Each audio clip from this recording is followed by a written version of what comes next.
Question 5 says we should find the HCF of 15 and 18, meaning the highest common factor that can divide 15 and 18.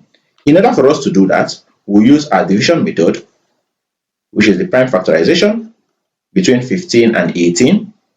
Look for a common factor that can divide both 15 and 18. And you can start with a list, which is 2. But 2 can divide 18, but cannot divide 15, because 15 is not a multiple of 2. So I'll go with the next highest common factor, which is 3. 3 can divide both 15 and 18. Reason being that if you add up all the digits of 18 and 15, they are said to be a multiple of 3. For example, 1 in 15, 1 plus 5 is 6, of which 6 is a multiple of 15. That means 15 is divisible by 3.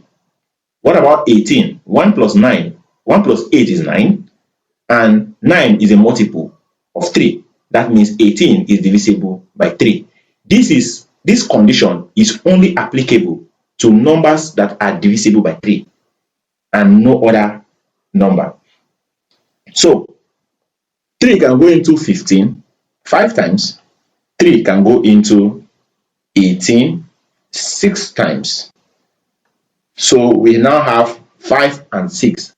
There is no common factor that can divide 5 and 6. So we stop at this point, having at the back of our minds that the HCF of 15 and 18 is said to be 3. Kindly like my videos as you watch. While I recommend that you subscribe to my channel if you are yet to do so. Also turn on the notification bell so as to be notified whenever a new video is being uploaded. You can also use the comment section to interact with me on areas that are still difficult for you to understand. While I recommend you share the link with your friends and families so that they can also benefit from our daily classes. We shall now take question number 6 on this exercise.